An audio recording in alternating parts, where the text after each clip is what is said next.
Los expertos en la materia llegan hasta tus oídos.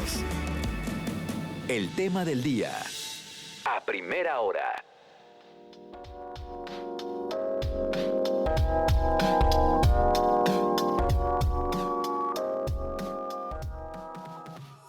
María, vamos a filosofar, vamos a preguntarnos, vamos a entrar a un tema de nuestra atención. ¿Qué tan atentos estamos en lo cotidiano? Ay, mira, la verdad es que yo vivo en un mundo de caramelo. Vamos a platicar. Oye, desde la vez pasada que viniste tocamos unos temas bien interesantes y bueno, me gustaría empezar esta plática precisamente para que nos platiques un poco el ser humano se distrae por naturaleza, o sea, yo lo he visto, lo vemos con todo el tiempo con los pequeñitos, con los influencers, así que estás en una cosa y de pronto ya se te va el avión y luego ya regresas y no sé qué. O sea, ¿cómo es que funciona nuestra mente, o sea, a nivel cognitivo o todo esto? En este sentido, o sea. Y en lo contemporáneo, sí, ¿no? Actualmente. No, y aparte ahora con la sobreestimulación, exacto, ¿no? Que hay en internet, en los aparatos electrónicos, etcétera. O sea, que incluso hay videos, o sea, estaba viendo el otro día, que en la parte de arriba traen un video y en la parte de abajo otro totalmente diferente. Entonces, en la misma pantalla, al mismo tiempo estás viendo dos cosas. Wow. Y entonces la mente empieza a trabajar o no sé qué empieza a hacer que, o sea, le pone atención a uno y luego a otro y otro. Y es que es este desvío de atención que ya se hace inconscientemente, pero que pues afecta, me imagino, a las diferentes tareas cotidianas.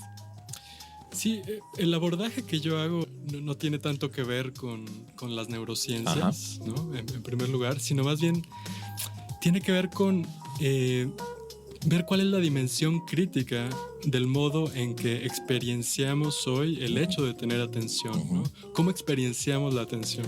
Y una de las primeras cosas que diría es que no podemos confundir enfoque con atención, ¿no? Hoy con frecuencia se entiende la atención como una especie de mirada de túnel que tenemos que tener sobre algo. Entonces el problema se plantea como si podemos tener un enfoque a varias cosas a la vez. Ajá. Pero esa perspectiva, en mi opinión, es en primer lugar productivista. Sí, o sea, está buscando explotarnos, ¿no? Exactamente, está buscando que seamos cada vez más productivos, al punto en el que ya ni siquiera podemos ocupar el tiempo en una sola cosa. Ahora lo ideal es que seamos multitasking, ¿no? Que lo ocupemos en 30 cosas a la vez. Pero esa idealización me parece que está orientada a eso, ¿no? A una lógica de acumulación, de productividad.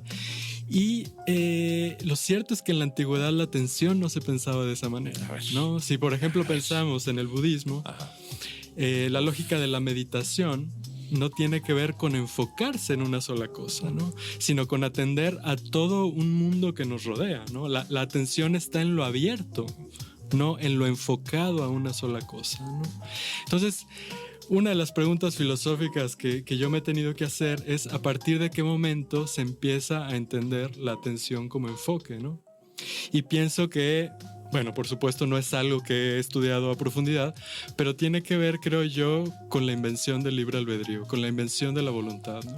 La invención de la voluntad, a ver. Exacto, o sea, la voluntad no es un dato natural de la humanidad. A partir de cierto momento se entiende al ser humano como en un sentido voluntarista, digamos, ¿no? Es decir, que lo que consigues tiene que ver con una especie de sacrificio de los deseos para orientarlos a una sola cosa, ¿no? Y vemos que el patrón del enfoque es más o menos el mismo, ¿no?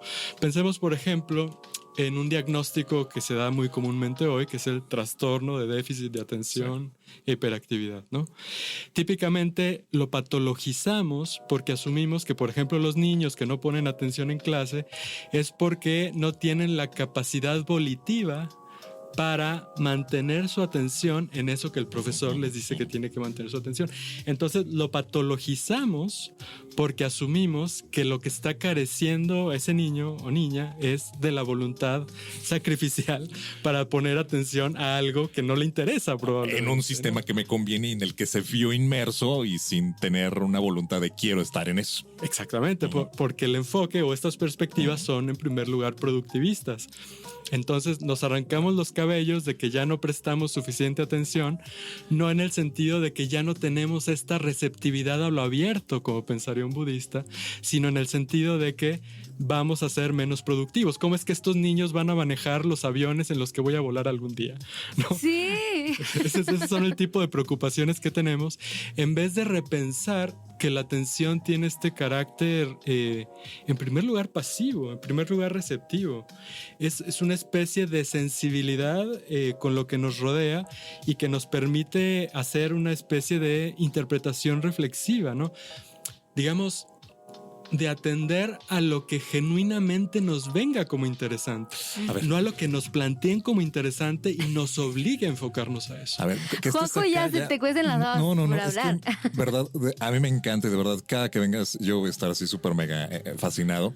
Siempre traigo, porque es mi filósofo, y desde ahí te dije, pues es donde he aprendido, la filosofía del budismo zen de Byul-Chul Chan. Tú en algún momento yo te decía, hay que detonar mucho de esta parte. Hay algo que se denomina la economía de la atención en la actualidad. Esto de la economía de la atención es esta parte en la que a través de redes sociales, bueno, ahora es lo que están peleando todos, no porque tengamos. Y desde este particular filósofo, ya está, lo estoy diciendo mal, Byung-Chul Han, surcoreano y además alemán, lo que ha hecho con esta parte del budismo, de la filosofía en el budismo, en este libro en particular, hace una reflexión muy, muy, muy, muy, muy fuerte sobre esto que nos estás diciendo.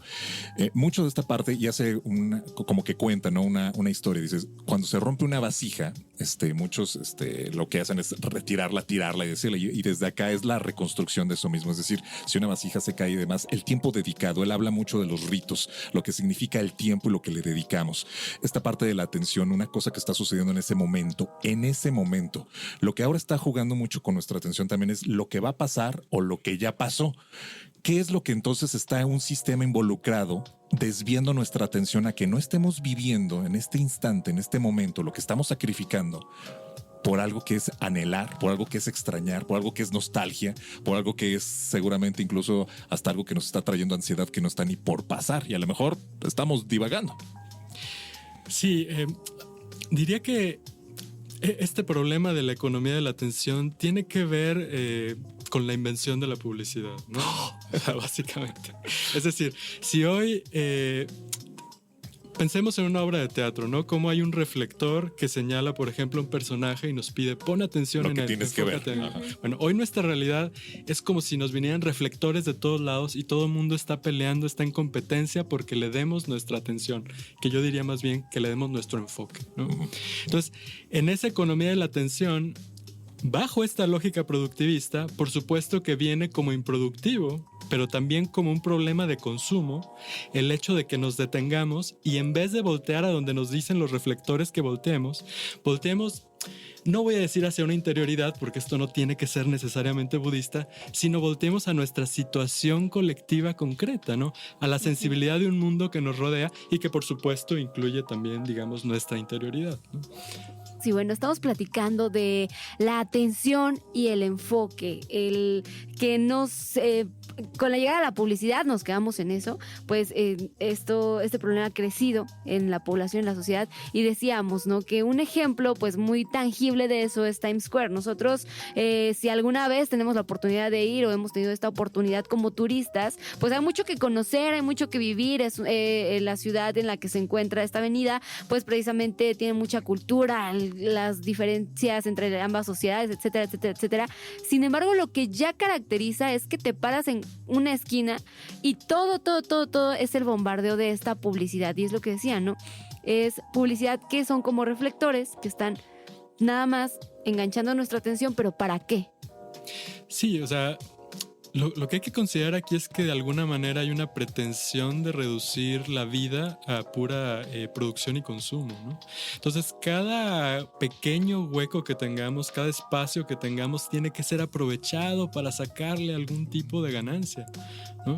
Es como si Times Square como metáfora lo lleváramos ahora al baño, porque ahora ni siquiera puedo estar en el baño sin el celular, ¿me explico? No puedo estar en una fila esperando sin el celular. Todo espacio tiene que ser llenado y si no, nos aburrimos de inmediato, ¿no? Pero nos aburrimos quizá convenga pensarlo como una especie de mecanismo de defensa, ¿no? A lo mejor lo estoy pensando un poco nostálgicamente, ¿no? Pero pienso que evitamos a toda costa entristecernos. Evitamos a toda costa tener una sensibilidad de lo que está pasando a nuestro alrededor, ¿no? Como si nos habituamos a que alguien está pidiendo limosna en la calle y nos duele incluso voltear a ver, o nos sentimos culpables si no le damos. Entonces nos viene como más cómodo como mecanismo de defensa dejar de verlo. Invisibilizarlo, ¿no? Entonces pienso que de alguna manera hemos ejercitado inconscientemente esta falta de sensibilidad y hemos comprado la idea de que hay que sacar provecho absolutamente de todo, y como no me puedo aburrir ni un instante, entonces saco el celular, donde sabemos que en las redes sociales, si son gratuitas, es porque nosotros somos el producto, es ¿no? Correcto. Nosotros somos los creadores de contenido y ellos acumulan el capital, por supuesto, mientras nosotros decimos, no me aburro. Pero en realidad lo que estamos diciendo es, no me entristezco.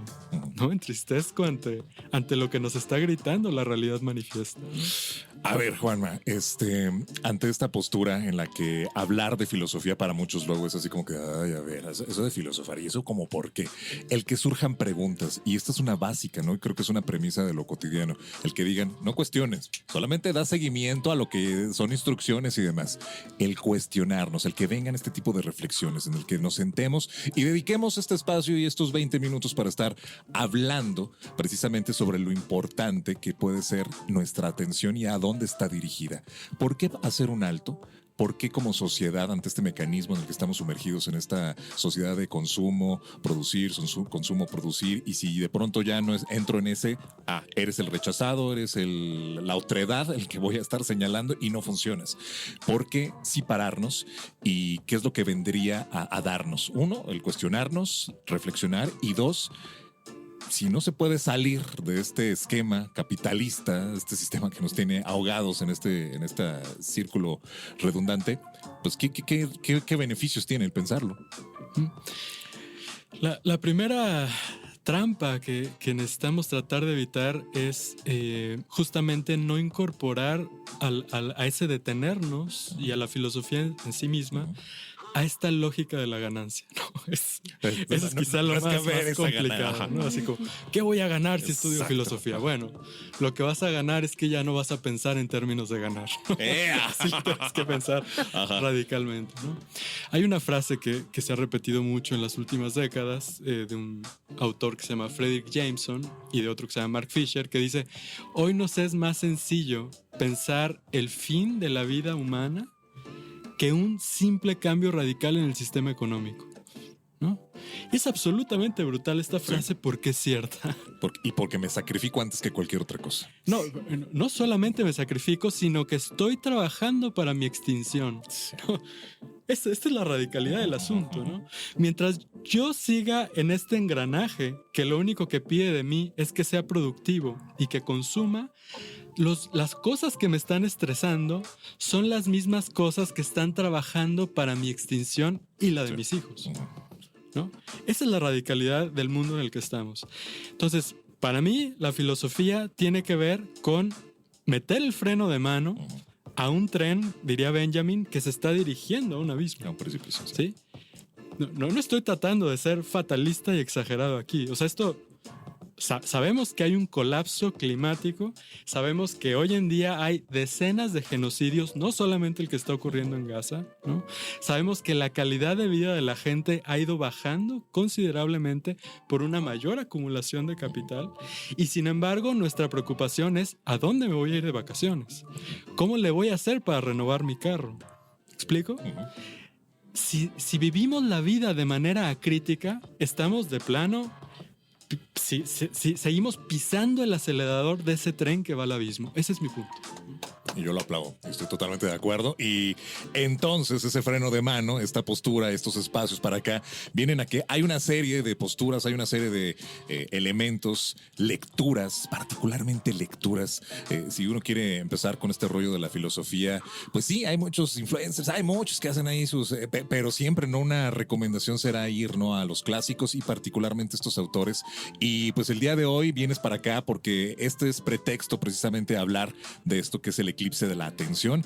Y además, pues tú fomentas que a través de estas lecturas tengamos ese ejercicio precisamente para poder pensar. Así que, ¿qué es lo que estarás haciendo como ejercicio basados en lecturas? ¿Y cómo nos podemos acercar a aquellos que quieran incluso ser partícipes? Sí, algunos amigos y yo hemos desde hace un par de años estado organizando círculos de lectura donde nos acercamos a distintos textos filosóficos que tratamos que no sean súper técnicos y complicados, ¿no? Ajá, el ser y el tiempo, ¿no? No, ese no. Digamos que sí ya es para iniciados, ¿no? Acá estamos leyendo textos que, bueno, son un poco más de divulgación, que son un poco más accesibles, porque obviamente va gente que no solamente tiene formación filosófica, sino que viene gente de todo tipo de formación. Entonces, básicamente, nos sentamos, tenemos la paciencia de leer los textos y tenemos la paciencia de comentarlos, ¿no? Bien. El tiempo que sea que dure, nos reunimos una vez a la semana. Hoy aprovecho para invitarles. Nos vamos a reunir a partir de este viernes semanalmente a las 12, de 12 a 2 típicamente es, en una cafetería que está por la calzada, por Calzada Tepeyac 515, que se llama Cowi. Quienes gusten asistir, no tiene ningún costo, simplemente intentamos hacer una comunidad reflexiva, ¿no? Porque realmente nos ocupa y nos preocupa que la vida se haya vuelto algo tan automatizado que no nos permita detenernos a pensar, ¿no? Como el meme dice, quiero ser como ellos, solo quiero estar con ellos. Ya quiero estar yo sentado también en esta cafetería. Oye, pues ahí está la invitación. Todos los viernes a partir de hoy, de 12 a 2, estarán arrancando en este ejercicio. Sí, y no mencioné el título del libro, ¿no? Que es El eclipse de la atención, que es un texto colectivo de autores de todo el mundo, ¿no? Los más famosos quizá Bifo Berardi, italiano, incluso un texto por ahí de Simone Weil, ¿no? Que es una filósofa que ya falleció, pero que ha pensado la atención de manera muy interesante, ¿no? Entonces, bueno, ahí les esperamos a quienes gusten asistir. Perfectísimo, pues tenemos tus datos. Una cita. Por supuesto, a partir de hoy y todos los viernes, y tus datos para aquellos que se quieran acercar, ¿no? Con esta parte de la que puedan encontrar incluso un acompañamiento filosófico en su vida, porque eso también es parte de alguien que, bueno, pues es literal docto en filosofía. Sí, también estoy con este proyecto echándolo a andar de acompañamiento filosófico, que tiene que ver con asesoría filosófica tanto en el plano, digamos, académico, muy general, como incluso en un plano existencial, ¿no? Como mostrar otro tipo de abordajes a las problemáticas que nos aquejan.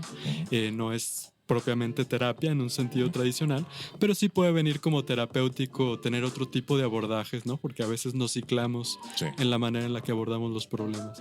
Entonces, claro, me pueden contactar por correo electrónico a asesoría.filosófica.vital@gmail.com o a través de redes sociales, Instagram y Facebook como Vital Asesoría Filosófica.